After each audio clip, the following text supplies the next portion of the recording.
26장 보겠습니다. 26장은 두로가 받을 심판에 대한 메시지입니다. 25장부터 4개의 나라에 대한 심판이 이미 선포되었고요. 이제 26장에서부터 28장 19절까지가 두로에 대한 심판이 기록되는데요. 언약 백성과 하나님 사이에서 두로가 교만한 마음과 탐욕을 품고 있었기 때문에 거기에 이제 하나님께서 심판의 메시지가 선포됩니다. 특별히 두로에 대한 심판은 교만에 대한 부분을 많이 다루고 있습니다. 1절 11째 해 어느 달 초하루에 여호와의 말씀이 내게 임하여 이르시되 인자야 두로가 예루살렘에 관하여 이르기를 아하 만민의 문이 깨져서 내게로 돌아왔도다. 그가 황폐하였으니 내가 충만함을 얻으리라 하였도다. 이렇게 이스라엘 백성들이 멸망하는 그런 모습들을 보고서 아하 하면서 좋아하는 이 모습. 오히려 이제 자기들이 더 이득을 얻게 됐다고 지금 좋아하는 모습을 보이고 있습니다. 그것을 하나님께서는 3절에서 그러므로 이러는 말씀을 해줌으로 인해서 2절에 이 말씀이 두로가 심판을 당하게 되는 이유이구나 하는 것을 알 수 있습니다. 1절에서 11째 해 어느 달 초하루에 이 얘기는요. 여기서 11째 해라는 것은 여호야김이 사로잡힌 지 11년째 되는 주전 587년에서 586년 그 사이를 말합니다. 예루살렘이 함락된 해이죠. 열왕기하 25장에 기록이 되어 있습니다. 그리고 2절에서 두로의 심판에 대한 그 이유가 이렇게 소개가 되죠. 그 심판 내용은 이제 21절까지 계속되는데요. 두로의 멸망에 대한 애가와 두로의 통치자에 대한 심판 메시지까지 합하면 두로에 대한 심판의 말씀은 무려 석 장에 걸쳐가지고 전개되고 있어요. 이것은 다른 구약 책들에 나오는 그 두로에 대한 심판 메시지들보다도 그 어디에서보다도 길어요. 2절의 그 심판의 이유, 그 다음에 3절에서 6절은 심판의 그 전반적인 내용, 주로 두로가 어떤 잘못을 했는지, 그 다음 7절에서 14절은 성읍을 함락시키고 살육과 노략이 이루어지는 그 자세한 묘사를 해주고 있습니다. 그 다음 15절에서 18절은 주위 족속들을 바다의 모든 왕이라고 표현하죠. 그래서 15절에서 18절은 그 주위 모든 족속들에 대한 애가입니다. 그리고 19절에서 21절은 패망에서 음부로 들어가는 자에 대한 비유를 하고 있습니다. 두로의 죄는 예루살렘의 몰락을 기뻐하면서 무역을 통한 이익을 늘리려는 교만한 자랑이었습니다. 2절을 다시 한번 읽어보겠습니다. 인자야, 두로가 예루살렘에 관하여 이르기를 아하 만민의 문이 깨져서 내게로 돌아왔도다. 그가 황폐하였으니 내가 충만함을 얻으리라 하였도다. 그럽니다. 이 두로는 해상무역의 거점 도시였어요. 그래서 예루살렘은 육상무역의 중심지였는데 이제 예루살렘이 멸망하면 자신의 무역으로 인한 이익이 더 늘어날 거라는 그런 계산을 한 거죠. 그래서 3절에서 그러므로 그렇게 한 그 모습이 하나님은 너무나 미웠던 거예요. 부모가 이런 거죠. 아무리 자식이 잘못해도 그 부모가 그 자식을 나무라거나 책망하거나 때로는 매를 들 수도 있지만 다른 이웃집 아이나 다른 아이들이 그 자녀를 보고서 그 잘못되거나 막 이렇게 혼나고 하는 것을 너무 좋아하고 막 오히려 자기들이 그럼으로 인해 무슨 이득이나 얻을까 하고 그러는 거하고 지금 똑같습니다. 그러므로 라는 이 말을 하는 걸로 봐서 2절이 이유가 된다라는 거. 그 다음 4절에서요. 그들이 두로의 성벽을 무너뜨리며 그 망대를 할 것이요. 나도 티끌을 그 위에서 쓸어버려 맨바위가 되게 하며 맨바위. 이 두로라는 말이 히브리어로 초르라는 단어인데요. 반석이라는 뜻이에요. 바위, 그러니까 네 이름대로 이게 맑은 반석, 바위라는데 그 네 이름대로 해주겠다. 그렇게 하나님께서는 언어 유희를 참 많이 쓰세요. 그죠? 그 다음 5절에서 바다 가운데에 그물 치는 곳이 되게 하리니, 그물 치는 곳, 그물 말리는 곳. 그러니까 이 두로가 항구 도시인데 너 이제 아무런 이제 무역상으로서 별 볼 일 없게 돼가지고 너희 그 나라가 이제 그냥 아주 아무것도 없는 그런 맨바위가 되어서 이제 그물 치고 그물을 말리는 곳, 그런 것이 될 것이다. 그렇게 말씀합니다. 이 심판은 바빌론의 느부갓네살 왕을 통해서 이루어질 것인데요. 그 과정에서 내륙의 거민들이 무참히 사륙당한다고 8절에서 말씀을 하고 있습니다. 그리고 성읍을 공격하기 위한 다양한 장비들이 동원되어서 성을 함락시킨다고 말씀을 하고 있습니다. 결국 성읍 안의 주민들과 군인들이 살육을 당합니다. 11절 그가 그 말굽으로 네 모든 거리를 밟을 것이며 칼로 네 백성을 죽일 것이며 네 견고한 석상을 땅에 엎드러뜨릴 것이며 12절 네 재물을 빼앗을 것이며 네가 무역한 것을 노략할 것이며 네 성읍을 할 것이며 네가 기뻐하는 집을 무너뜨릴 것이며 또 네 돌들과 네 재목과 네 흙을 다 물 가운데 던질 것이라. 이렇게 말씀합니다. 그리고 16절에 보면 그때에 바다의 모든 왕이 그 보좌에서 내려 조복을 벗으며 수놓은 옷을 버리고 떨림을 입듯 하고 땅에 앉아서 너로 말미암아 무시로 떨며 놀랄 것이며 이렇게 말씀합니다. 여기서 바다의 왕들은요. 지중해 연안의 도시국가들과 또 두로와 해상 무역을 하고 있는 두로로 인해서 해상 무역하면서 이익을 보고 있는 그런 족속들을 말합니다. 그들의 애가가 그려집니다. 이러한 내용은 27장에서도 자세히 나옵니다. 그리고 19절에서 21절을 보면 음부에 내려가는 죽은 자처럼 두로는 산자의 땅에서 영광을 얻지 못한다고 말씀합니다. 19절 주 여호와께서 이같이 말씀하셨느니라 내가 너를 주민이 없는 성읍과 같이 황폐한 성읍이 되게 하고 깊은 바다가 네 위에 오르게 하며 큰 물이 너를 덮게 할 때에 내가 너를 구덩이에 내려가는 자와 함께 내려가서 옛적 사람에게로 나아가게 하고 너를 그 구덩이에 내려간 자와 함께 땅 깊은 곳 예로부터 황폐한 곳에 살게 하리라. 네가 다시는 사람이 거주하는 곳이 되지 못하리니 살아있는 자의 땅에서 영광을 얻지 못하리라. 내가 너를 패망하게 하여 다시 있지 못하게 하리니 사람이 비록 너를 찾으나 다시는 영원히 만나지 못하리라. 주 여호와의 말씀이니라. 이렇게 말씀합니다. 그 19절에서 21절을 보면 음부에 내려가는 죽은 자처럼 두로는 이제 더 이상 이 땅에서 영광을 얻지 못한다고 말씀하고 있습니다. 이렇게 26장은 두로가 받을 심판에 대해서 말씀하면서 다시 있지 못하리라. 그러면서 21절, 26장 21절로서 마감하고 있습니다. 27장 보겠습니다. 27장은 두로의 멸망에 대한 애가입니다. 1절에서 11절은 두로의 예전 영광을 그리는 시적인 본문으로 표시되고 있고요. 그 다음 12절에서 25절은 두로와 무역을 한 많은 교역 국가들을 열거하면서 한문 형식으로 기록되어 있습니다. 그리고 26절에서 36절은 두로의 파선, 파멸 그런 걸 말하는 것을 시적인 본문으로 구성하고 있는데요. 27장은 엎드러짐과 무너짐이라는 이 이미지를 통해서 28장과 밀접하게 연결되어 있는데요. 27장에서 애가의 효과, 즉 교만과 그에 수반되는 파멸이라는 그 간접적인 메시지가 전후 문맥의 내용에 의해서 더욱 강조되고 있습니다. 이런 메시지와 비슷한 부분이 이 요한계시록 18장에서 나타나고 있는데요.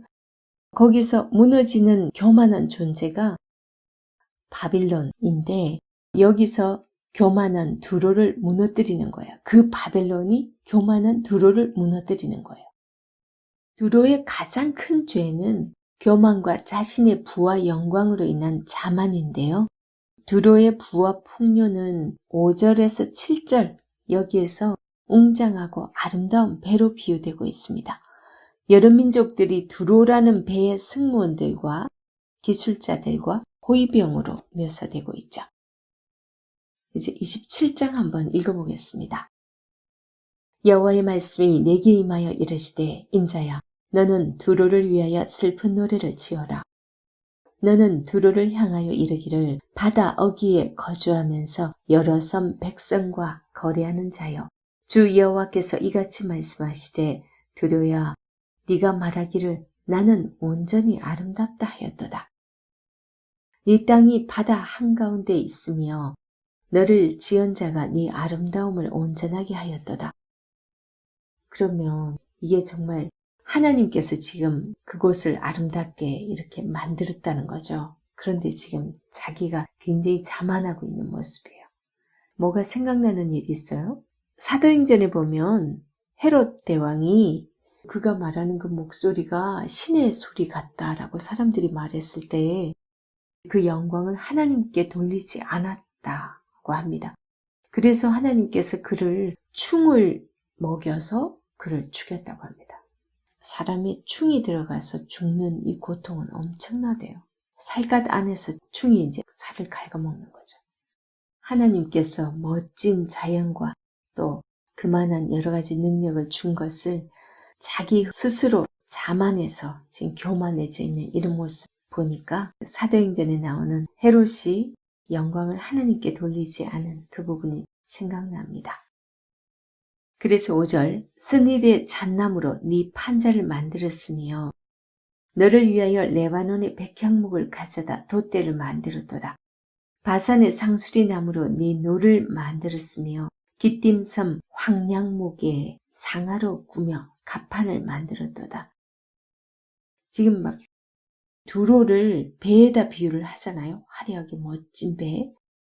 온갖 화려한 장식으로 지금 만드는 그 부분을 얘기하고 있습니다. 특히 또 레바논의 백향목은 하나님의 성전을 짓는 제목들이죠.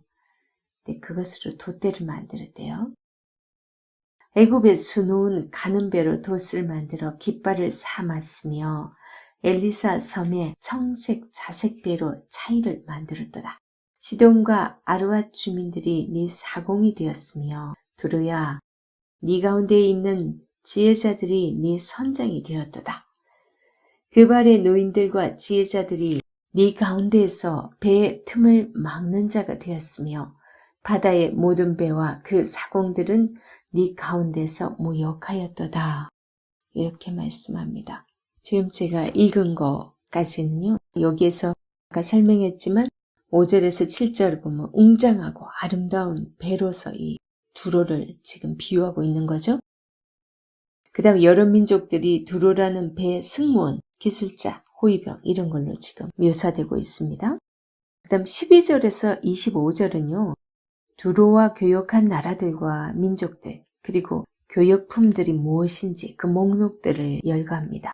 이렇게 화려한 배가 그렇게 많은 것들을 무역하고 화려한 항해를 하고 있지만 지금 26절부터 36절까지 두로라는 거대하고 영광스러운 배의 침몰과 그와 관련된 모든 민족들의 애곡에 대해서 묘사하고 있습니다. 그리고 두로라는 배가 동풍에 의해 파선하는데 이 동풍은 1차적으로 봤을 때는 바빌론을 암시하기도 합니다. 이 두로에서 봤을 때 동쪽이 바빌론이거든요. 또 바빌론에 의해서 멸망당하고 그래서 동풍은 배의 파선을 가능하게 하는 강한 바람을 의미하는데 여기서는 이제 바빌론을 암시하고 있는 거죠. 두로로 상징되는 그 배가 동풍에 의해서 파손이 되었다는 것은 물론 1차적으로는 바벨론에 의해서 멸망당하지만 결국은 그거 역시도 하나님께서 하셨다는 증거입니다. 하나님께서는 출애굽에서 이스라엘 백성들을 건너가게 하기 위해서 홍해 바다를 동풍으로 말리셨다라는 그런 표현이 있습니다. 결국 두로는 하나님께서 멸망하게 하셨다는 거죠. 두로는 자신이 가장 자신이 사는 바다에서 파멸하는 걸로 묘사되고 있습니다. 32절 하반절에서 36절은 두로에 대한 애가인데 27장 전체가 넓은 의미에서 애가이기 때문에 32절 이후는 애가 속의 진짜 애가라고 볼 수 있어요. 그러니까 한 번 더 읽어봐야겠죠. 32절 그들이 통곡할 때에 너를 위하여 슬픈 노래를 불러 애도하여 말하기를 두로와 같이 바다 가운데서 적막한 자 누구인고 네 물품을 바다로 실어낼 때에 네가 여러 백성을 풍족하게 하였으며 네 재물과 무역품이 많으므로 세상 왕들을 풍부하게 하였었도다. 네가 바다 깊은 데서 파선한 때에 네 무역품과 네 승격이 다 빠졌으며 섬의 주민들이 너로 말미암아 놀라고 왕들이 심히 두려워하여 얼굴에 근심이 가득하도다. 많은 민족의 상인들이 다 너를 비웃으며 네가 공포의 대상이 되고 네가 영원히 다시 잊지 못하리라 하셨느니라. 지금 제가 읽어드린 이 부분은요. 앞에서 쭉 나왔던 그 내용들을 요약하고 있는 좀 짧은 애가입니다. 섬의 거민들이 놀라는 그 이유는 갑작스런 파멸 때문이고 열왕이 심히 두려워하는 그 이유는 그토록 대단하던 두로가 멸망당하는 걸 보니까 자신들도 위협을 받는 거예요. 일단은 두로로 인해서 먹고 사는 사람들도 많이 있었을 거고요. 그리고 혹시나 저렇게 대단한 두로가 멸망당하는 거 보니까 우리도 하는 그런 두려움에 떨고 있다라는 겁니다. 그런데 여기 36절 마지막 절에 많은 민족의 상인들이 다 너를 비웃으며 이렇게 표현하고 있잖아요. 비웃다라는 이 표현이 사실 번역이 조금 달라요. 이거는 혀를 차는 놀라움을 표현한 것인데 이 비웃다라고 이렇게 됐는데 이것은 두로로 인해 놀라다로 번역을 해야 됩니다. 그러니까 이렇게 되겠죠. 36절은 많은 민족의 상인들이 다 두로로 인해서 놀랐으며 그렇게 표현을 해야 됩니다. 이렇게 27장은 두로의 멸망에 대한 애가로 기록하고 있습니다. 28장 보겠습니다. 28장은 1절에서 19절까지는 두로의 교만과 파멸의 모델로서 두로 왕이 받을 심판에 대해서 말씀하고 있고 그리고 28장 20절에서 26절은 열방에 대한 심판과 이스라엘에 대한 소망의 약속에 대한 말씀입니다. 그래서 먼저 1절에서 19절까지 말씀을 먼저 보겠습니다. 두로 왕이 받을 심판 부분을 보게 될 텐데요. 2절에서 10절은 두로 왕에 대한 심판 예언인데 교만에 대한 책망과 심판의 메시지이고 이 12절에서 19절은 애가로 그것에 대한 시적 비유입니다. 또 여호와의 말씀이 내게 임하여 이르시되 인자야 너는 두로 왕에게 이르기를 주 여호와께서 이같이 말씀하시되 네 마음이 교만하여 말하기를 나는 신이라. 내가 하나님의 자리 곧 바다 가운데 앉아있다 하도다. 네 마음이 하나님의 마음 같은 채 할지라도 너는 사람이요 신이 아니거늘. 네가 다니엘보다 지혜로워서 은밀한 것을 깨닫지 못할 것이 없다 하고 지금 두로가 얼마나 교만했던지 지금 자기가 지금 하나님 자리에 올라있는 그 정도의 교만으로까지 비춰졌다는 거죠. 그리고 여기에서 네가 다니엘보다 지혜로워서 하는데 이 다니엘은요. 실제로 다니엘서를 기록한 그 다니엘이라기보다는 고대의 지혜자를 일컫는 말로 보고 있습니다. 그리고 이 28장 1절에서 19절은요. 이사야서 14장 12절에서 17절과 이 평행을 이루고 있는데 이사야 14장 12절에서 17절 한번 읽어보겠습니다. 너 아침의 아들 계명성이여 어찌 그리 하늘에서 떨어졌으며 너 열국을 엎은 자여 어찌 그리 땅에 지켰는고 네가 내 마음에 이르기를 내가 하늘에 올라 하나님의 뭇별 위에 내 자리를 높이리라. 내가 북극 지폐의 산 위에 앉으리라. 가장 높은 구름에 올라가 지극히 높은 이와 같아지리라 하는도다. 그러나 이제 네가 스올 곧 구덩이 맨 밑에 떨어짐을 당하리로다. 너를 보는 이가 주목하여 너를 자세히 살펴 말하기를 이 사람이 땅을 진동시키며 열국을 놀라게 하며 세계를 황무하게 하며 성읍을 파괴하며 그에게 사로잡힌 자들을 집으로 모아 보내지 아니하던 자가 아니냐 하리로다. 이 부분은요, 이사야서에서 14장이 지금 3절에서부터 서울로 내려간 바벨론에 대한 심판을 말씀하고 있는데요. 이사야서 13장부터 23장까지는 열국에 대한 심판이잖아요. 거기서 바벨론에 대한 심판이 이제 말씀되고 있는 부분인데, 교만이라는 이 부분에서 지금 이 두로 왕에 대한 이 심판의 메시지와 너무나 비슷하지 않으세요? 그래서 사실 바벨론이나 두로나 그들의 교만을 하나님께서 성경에서 곳곳에 말씀하고 계신데요. 인간의 성공과 모든 번영, 그리고 인간이 이 땅에서 뭔가 높임받고 하는 그 모든 것도 사실은 하나님께서 허락하신 자리인데 그런 것을 마치 내가 잘나서 그러냐 하면서 이렇게 교만해지는 그런 모습. 그렇게 봤을 때 하나님께서 가장 교만을 싫어하신다고 우리도 알고 있습니다. 그런데 이 26장에서부터 28장 19절까지 이 두로에 대한 말씀을 하시면서 특히나 교만에 대한 그 부분을 말씀을 하십니다.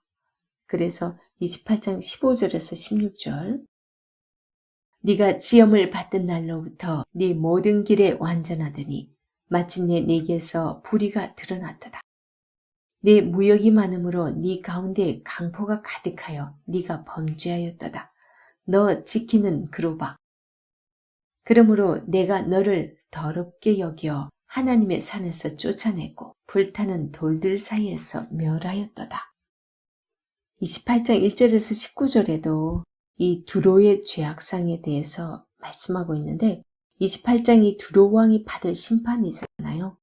그러면서 앞에 이제 쭉 언급을 하다가 7절에 보면 그런즉 내가 이방인 곧 여러 나라의 강포한 자를 거느리고 와서 너를 치리니 여기에서 이 이방인 곧 여러 나라의 강포한 자 지금 이때는 바벨론입니다. 바벨론의 너부갓네살 왕이죠. 그렇게 멸망을 당하게 되면 9절 네가 너를 죽이는 자 앞에서도 내가 하나님이라고 말하겠느냐? 너를 치는 자들 앞에서 사람일 뿐이요 신이 아니라. 왜 우리가 앞에서 읽었잖아요. 자기가 하나님처럼 여긴다고. 그러니까 이렇게 교만한 사람들은 하나님께서 침으로 인해 가지고 그래 나도 별 수 없구나. 그때서야 자신이 하나님이 아니라는 사실을 인식하게 된다는 거죠. 그래서 너를 치는 자들 앞에서 사람일 뿐이요 신이 아니라. 네가 이방인의 손에서 죽기를 할례받지 않은 자의 죽음같이 하리니 내가 말하였습니다. 주 여호와의 말씀이니라 하셨다라. 아까 제가 15절에서 16절을 특별히 읽어드렸는데 12절에서 19절은요. 애가라기보다는 하나님의 심판 예언으로 들립니다. 이 부분의 해석은 좀 분분하긴 하지만 크게 두 가지 견해가 있습니다. 한 가지는 사탄에 대한 묘사이고요. 또 한 가지는 두로 왕에 대한 비유적 묘사로 봅니다. 두로 왕에 대한 묘사로 보는 것은 27장에서 두로가 웅대하고 화려한 배로서 은유되었듯이 28장에서 두로 왕은 에덴 동산에 있는 천사로도 은유되거든요. 그래서 그의 영광은 마치 그가 에덴 동산에 있었던 것처럼 그런 말을 사용하고 있기 때문입니다. 그런데 14절에서 15절을 보면 또 이런 표현들은 천사 루시퍼가 천상에 있는 모습처럼 그러다가 자신이 하나님과 같이 되려고 이렇게 교만을 떨다가 하나님께 쫓겨난 것을 이렇게 묘사하고 있는 것처럼 그렇게 보여요. 그래서 아마 저런 것 때문에 사탄으로 해석하는 분도 있지 않나 하는 생각이 듭니다. 근데 어차피 교만의 뿌리가 사탄에게서 나오고 그 인간이 타락하고 교만해지고 하나님을 대적하고 자기가 하나님같이 되고자 하는 그런 마음들은 이 사탄에서 비롯되는 마음이기 때문에 결국은 그 뒤에 주체는 사탄이라고 봐야겠죠. 하지만 여기서는 일단 두로 왕에 대한 부분으로 계속 말씀하고 있기 때문에 일단 두로 왕에 대한 심판으로 봅니다. 그리고 16절 하반절과 18절 여기는 두로 왕에 대한 하나님의 심판과 두로의 파멸을 시적으로 묘사하고 있습니다. 16절부터 읽어볼게요. 네 무역이 많으므로 네 가운데 강포가 가득하여 네가 범죄하였도다. 너 지키는 그루바. 그러므로 내가 너를 더럽게 여겨 하나님의 산에서 쫓아내고 불타는 불들 사이에서 멸하였도다. 네가 아름다움으로 마음이 교만하였으며 네가 영화로움으로 내 지혜를 더럽혔으며 내가 너를 땅에 던져 왕들 앞에 두어 그들의 구경거리가 되게 하였도다. 이는 마치 떠오르는 장면이 있지 않으세요? 우리 창세기에서 아담과 하와가 하나님과의 이 언약을 저버리고 동산 중앙에 있는 그 실과를 절대 따먹지 마라. 그러면 너가 정령 죽으리라 분명히 말씀하셨어요. 이 선악과는 뭡니까? 동산 중앙의 그 선악과는 하나님 중심, 하나님과의 언약을 기억하게 하는 거였어요. 그런데 그것을 저버리고 이렇게 내가 하나님처럼 오히려 사탄이 꼬드기잖아요. 네가 그거 먹으면 하나님처럼 될 거야. 그렇게 먹었을 때 결국은 쫓겨나죠. 지금 그것을 지금 묘사하고 있어요. 인간이 하나님께서 인간에게 온갖 능력도 주시죠. 정말 아름다운 많은 자연들을 그를 위해서 허락하십니다. 많은 것을 정복하고 다스리도록 하나님께서 다 주십니다. 물론 이 두로 왕에게도 그렇게 줬다는 거죠. 그랬는데 지금 자기가 잘나서 그런 양해서 그냥 완전 교만이 하늘을 치솟듯이 해서 자기가 하나님처럼 그렇게 여겨지니까 하나님께서 내쫓아버린, 에덴 동산에서 내쫓아버린 이런 표현들을 사용하고 있습니다. 이 18절에서 네 모든 성소를 더럽혔으며 내가 네 가운데 불을 내어 너를 사르게 하고 이 표현을 쓰는데 네 모든 성소, 오늘날의 우리 그리스도인들에게도 사실은 우리가 어떤 마음, 하나님께서는 우리 안에 계시잖아요. 그런데 우리의 마음이 온갖 더러운 죄악과 교만으로 인해서 하나님이 계실 곳이 없으면 그 성소를 우리가 더럽힌 거죠. 그러니까 이 두로 왕이 온갖 교만과 이 사치와 자기 자랑과 그런 것들로 인해서 도저히 하나님이 거할 수 없을 정도로 그렇게 추악하게 더럽게 변했다는 거죠. 그래서 하나님께서 불을 내어 너를 사르게 하고 너를 보고 있는 모든 자 앞에서 너를 땅 위에 재가 되게 하였도다. 이렇게 말씀을 합니다. 그러면서 만민 중에 너를 아는 자가 너로 말미암아 다 놀랄 것이며 네가 공포의 대상이 되고 네가 영원히 다시 있지 못하리로다 하셨다라. 이 두로 왕의 심판에 대한 메시지는요, 오늘날 그리스도인이든 그리스도인이 아니든 하나님의 피조물인 이 인간들이 정말 교만하고 탐욕스럽고 그리고 자기 자랑으로 온갖 더러운 것으로 가득 차서 이렇게 살아가는 그런 사람들에 대한 심판의 메시지라고 들려집니다. 물질 만능주의로 살아가고 있기 때문에 얼마나 인간의 마음이 탐욕스럽고 믿는 자들조차도 얼마나 그 물질에 현혹되고 그 물질로 인해서 마음이 더럽혀지는지 알 수 없습니다. 그 모든 것을 하나님께서 심판하시겠다는 그런 메시지로 받으시기 바랍니다. 그리고 28장 20절에서 26절은요. 시돈이 받을 심판과 이스라엘이 복을 받을 것을 말씀하고 있습니다. 불의한 핍박자에 대한 보응과 하나님의 백성에 대한 신원이라는 주제로 말씀을 하고 있는데, 이 부분은 데살로니가 후서 1장 6절에서 7절을 보면요. 너희로 환난을 받게 하는 자들에게는 환난으로 갚으시고 환난을 받는 너희에게는 우리와 함께 안식으로 갚으시는 것이 하나님의 공이시니, 이렇게 말씀하고 있거든요. 그러니까 지금 시돈이 받을 심판, 지금 두로, 시돈 다 이스라엘의 이웃 나라들이에요. 그러면서도 시돈 하면은 딱 기억나는 데 없으세요? 아합 왕 이세벨이 시돈 왕 엣바알의 딸이죠. 그러니까 바알 신을 숭배하는 곳이죠, 시돈. 시돈과 두로 이러면은 이방 신을 섬기는 곳입니다. 그런데 이 시돈과 두로가 이제 유다를 자주 정복하고 했었는데, 유다를 괴롭히던 그들을 이렇게 하나님께서 이제 심판하심으로 인해서 이웃 나라에 대한 심판은 이스라엘에 대한 회복을 말씀하고 있는 거잖아요. 그래서 20절에서 26절은 이스라엘이 복을 받을 것이라는 그 말씀과 통합니다. 20절에서 26절 이 부분도 두 개로 이렇게 크게 나눌 수 있어요. 20절에서 23절은 시돈을 향한 심판인데 시돈의 심판 이유를 특별히 말씀하지 않으세요.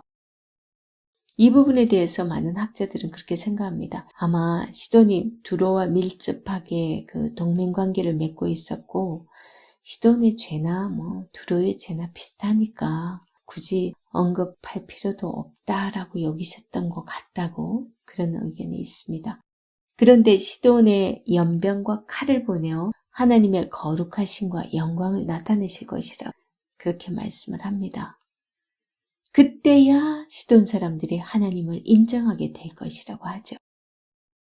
그 다음에 24절에서 26절은 이제 이스라엘에 대한 소망의 약속을 하고 있는 부분인데요. 28장 24절에서 26절 한번 읽어보겠습니다. 이스라엘 족속에게는 그 사방에서 그들을 멸시하는 자 중에 찌르는 가시와 아프게 하는 가시가 다시는 없으리니 내가 주 여호와인 줄을 그들이 알리라. 주 여호와께서 이같이 말씀하셨느니라. 내가 여러 민족 가운데 흩어져 있는 이스라엘 족속을 모으고 그들로 말미암아 여러 나라의 눈앞에서 내 거룩함을 나타낼 때에 그들이 고국 땅 곧 내 종 야곱에게 준 땅에 거주할지니라. 그들이 그 가운데 평안히 살면서 집을 건축하며 포도원을 만들고 그들의 사방에서 멸시하던 모든 자를 내가 심판할 때에 그들이 평안히 살며 내가 그 하나님 여호와인 줄을 그들이 알리라. 아멘. 이렇게 말씀합니다. 이스라엘에게 고통을 안긴 열국은 이제 심판을 받게 되고, 이스라엘이 회복해서 약속의 땅에서 평안히 살게 될 때에 하나님의 백성과 열방의 모든 족속들은 하나님을 인정하게 될 것이라고 말씀하고 있습니다.